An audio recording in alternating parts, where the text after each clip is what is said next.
um número muito grande de transferências.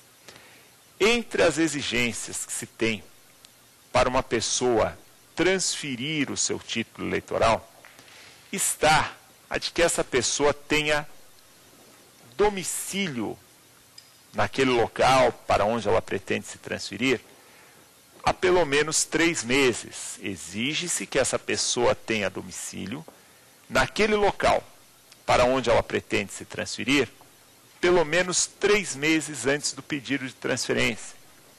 Essa pessoa tem que demonstrar que antes desse pedido de transferência, ela ficou pelo menos 1 ano inscrita em outra seção. Há, em síntese, uma série de restrições. E muitas vezes, uma eleição em um município pequeno, essa eleição é resolvida por 4 votos, por 6 votos, por 10 votos. Então, desequilibra o resultado, fere a própria manifestação soberana de um povo, transferências irregulares. Quanto à inscrição, mesma coisa. A pessoa vai e se inscreve como eleitor num local em que ela não tem domicílio. Há que se observar que, para fins de domicílio eleitoral, conforme a gente extrai do artigo 42 do Código Eleitoral, não se exige o mesmo rigor do domicílio civil, do artigo 70 do Código Civil. A legislação eleitoral ela é um pouco menos rigorosa para que determinada situação caracterize o domicílio eleitoral daquela pessoa. De qualquer forma, nós temos a necessidade de que essa pessoa demonstre um vínculo, ainda que seja um vínculo associativo. Aquela pessoa há anos faz parte de um clube de serviços que atua naquele município, enfim. Ou a pessoa tem um imóvel naquele local. Muitas vezes a pessoa mora num centro urbano e tem uma residência na praia ou numa área de campo. E ela pode transferir o seu título para aquela região porque ela tem um vínculo patrimonial com a região. O ex-presidente Collor, ele foi candidato a prefeito do município de São Paulo. Ele transferiu o seu título naquela ocasião para o município de São Paulo e o fez com base em uma propriedade imobiliária que ele possui ou possuía na cidade. Portanto, o vínculo patrimonial é suficiente, mas é necessário que essa pessoa tenha algum vínculo. Comum a gente ouvir falar também em vínculo afetivo. O vínculo afetivo normalmente justifica a não transferência. A pessoa cresceu em uma determinada cidade, lá tirou o seu título eleitoral, depois, para fazer faculdade ou alguma outra situação, essa pessoa muda de cidade. Ela está obrigada a transferir o seu título? Não. Ela tem um domicílio eleitoral afetivo, mas isso também tem como se comprovar.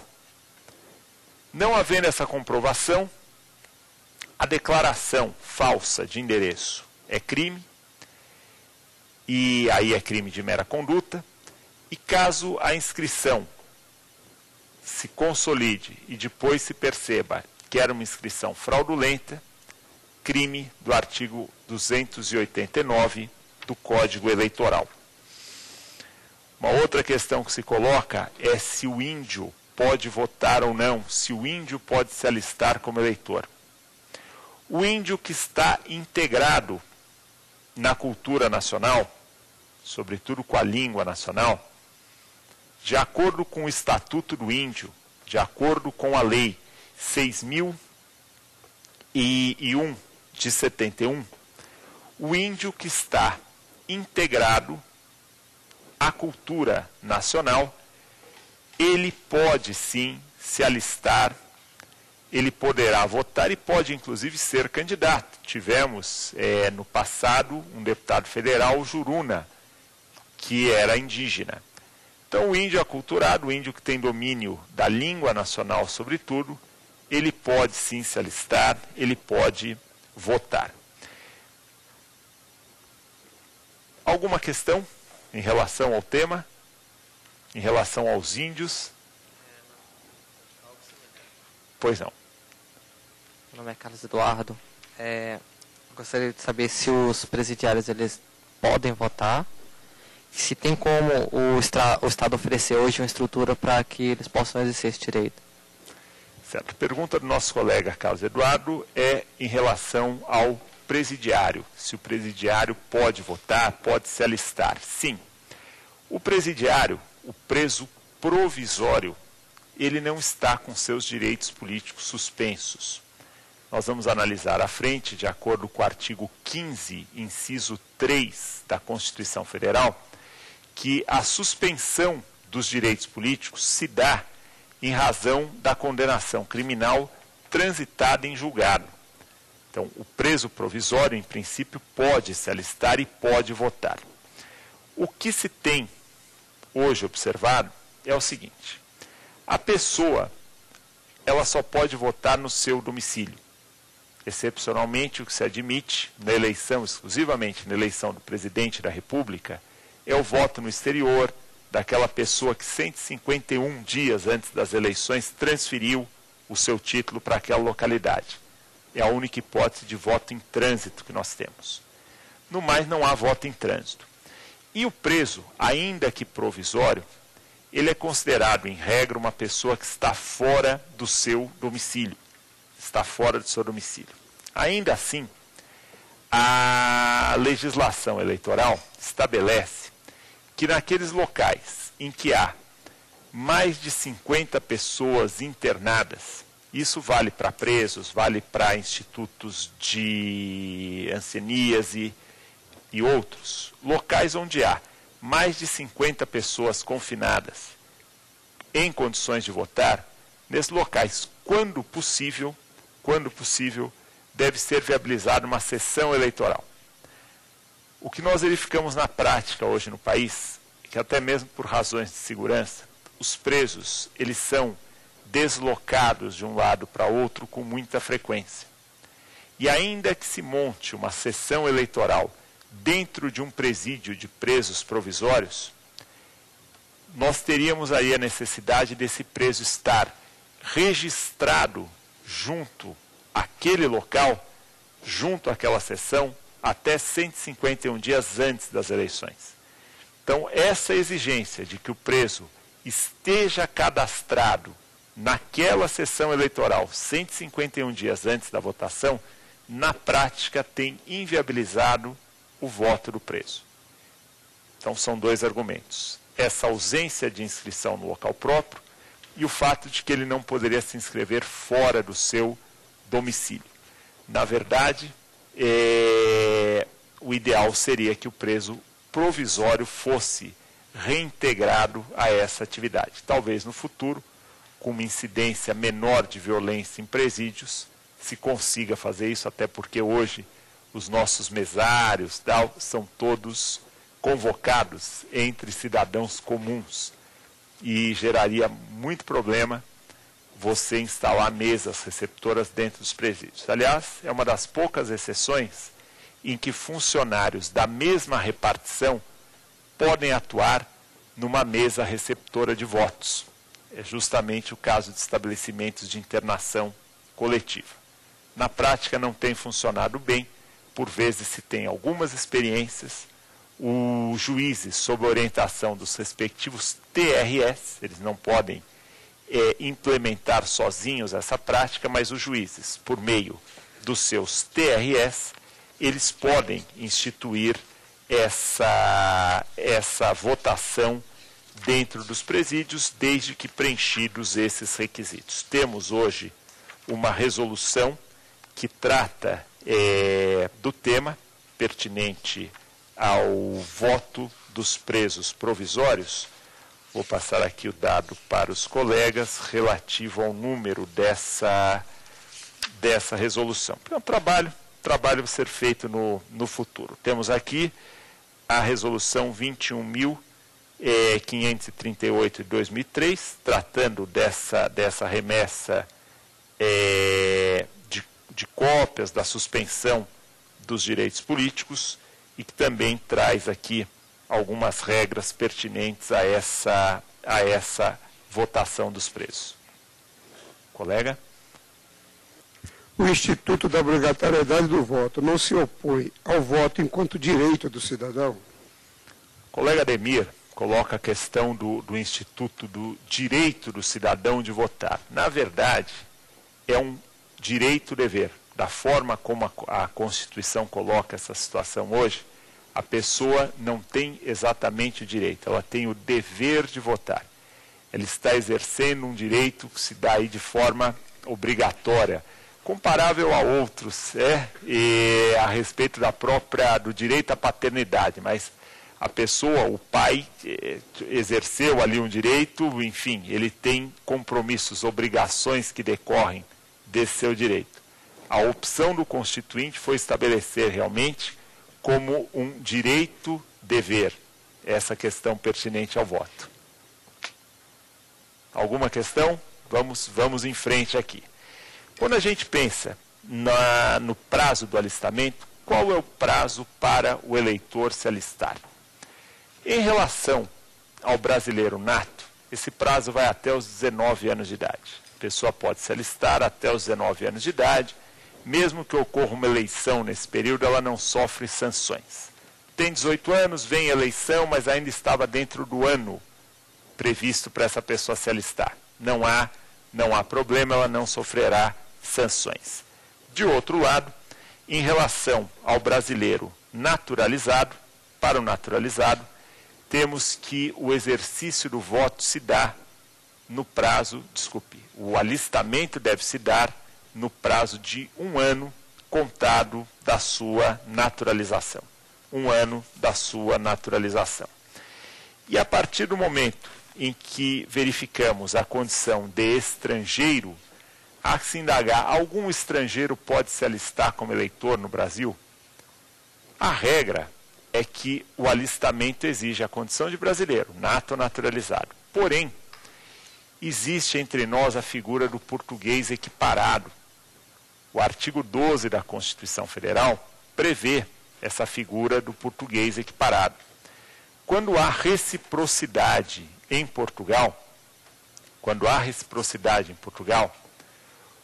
o português ele pode solicitar no Brasil a sua classificação como um português equiparado. Alguns chamam de quase nacional. E aquele português equiparado que está no Brasil há mais de 5 anos pode requerer a chamada quase nacionalidade ampla. Quase nacionalidade ampla. Ou seja, ele pode adquirir sim direitos políticos por meio dessa quase nacionalidade ampla. Ele pode se inscrever como eleitor, desde que haja reciprocidade em Portugal. Hoje há reciprocidade em Portugal quanto ao eleitor. Já em relação ao candidato, vamos ver que não. O artigo 15 da Constituição Portuguesa, ele veda a qualquer estrangeiro o exercício de cargos de soberania. O artigo 15 veda a qualquer estrangeiro o exercício de cargos de soberania. Consequentemente, não é possível a um português no Brasil exercer um cargo de soberania. A exceção que se tem é que em Portugal, as chamadas câmaras de freguesia, que corresponde às nossas câmaras de vereadores, elas não são consideradas cargos de soberania. Consequentemente, em tese, em havendo reciprocidade em Portugal, um português equiparado que tenha direitos políticos, que está nessa condição de português equiparado no Brasil há mais de 5 anos, pode concorrer a vereador. Recentemente, uma brasileira ficou bastante conhecida em Portugal, justamente por ser presidente de uma câmara de freguesia. E ela deu o maior golpe financeiro da história dos políticos em Portugal. Ela deu um golpe enorme e ficou bastante conhecida. Mas, na verdade, ela era uma brasileira e portuguesa. Ela tinha dupla nacionalidade, fugiu e depois acabou sendo presa. Mas, de qualquer forma, temos ali uma situação diferente, porque ela também tinha nacionalidade portuguesa. Poderia um brasileiro ser vereador numa Câmara de Freguesia? Em tese, sim, porque lá não é órgão de soberania. Da mesma forma que um português poderia ser vereador aqui no Brasil. Na sequência dos nossos trabalhos, nós temos aqui a questão pertinente aos crimes eleitorais. Falávamos aqui de alguns desses crimes e temos uma situação que envolve a chamada captação irregular do sufrágio. Quando pensamos em crimes eleitorais, estamos diante de uma discussão quanto à natureza desses crimes. São crimes políticos? Não são crimes políticos? Qual é a situação do crime eleitoral?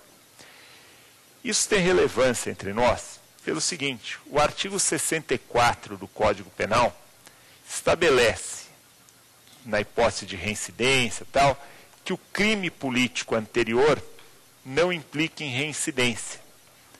Então é importante sabermos, crime eleitoral é crime político? Prevalece hoje que não. Há inclusive entendimentos aí em sentido diverso, mas o que efetivamente prevalece é que crime eleitoral não é crime político. Ele é espécie do gênero crime comum. Espécie do gênero crime comum. Nesse sentido, nós temos o inquérito 507 do Supremo Tribunal Federal, confirmando essa tese de que crime eleitoral é crime comum.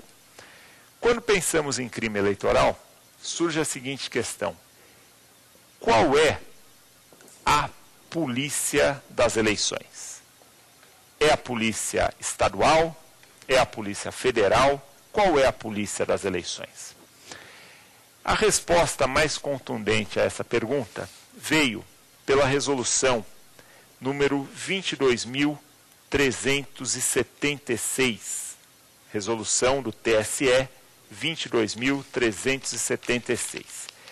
Por essa resolução, nós temos aqui no artigo 2º a confirmação de que a polícia das eleições, polícia no sentido aqui de investigação criminal, porque o juiz também exerce, o juiz eleitoral exerce um poder de polícia, as corregedorias eleitorais exercem poder de polícia, mas essencialmente a polícia investigativa, a polícia que cuida da investigação dos crimes, essencialmente é a Polícia Federal. A Polícia Estadual, ela age como em ações supletivas da Polícia Federal. E onde não há Polícia Federal, atua a Polícia Local. Uma outra questão que surge: é possível a instauração de ofício de um inquérito policial eleitoral ou não? É possível a instauração de ofício de um inquérito policial eleitoral? Prevalece que não. É possível a prisão em flagrante. A polícia pode tomar aquelas medidas preventivas do artigo 6º do Código de Processo Penal, mas não se mostra possível a instauração de um inquérito de ofício. O inquérito, para ser instaurado, depende de requisição ou do Ministério Público ou de requisição do juiz eleitoral. Não há em matéria eleitoral instauração de inquérito de ofício, salvo a hipótese de flagrante delito. Em havendo flagrante delito, aí sim a questão, a situação prossegue em forma de inquérito. No mais, não. Voltaremos em breve. Estávamos aqui mencionando a questão do alistamento, dos crimes eleitorais. Voltaremos em breve com o tema crimes eleitorais e ainda na sequência estaremos tratando das condições de elegibilidade e dos sistemas eleitorais, sistema eleitoral proporcional, sistema eleitoral majoritário. Ficamos à disposição pelo e-mail saberdireito@stf.gov.br. Conto com os colegas no nosso próximo encontro. Muito obrigado.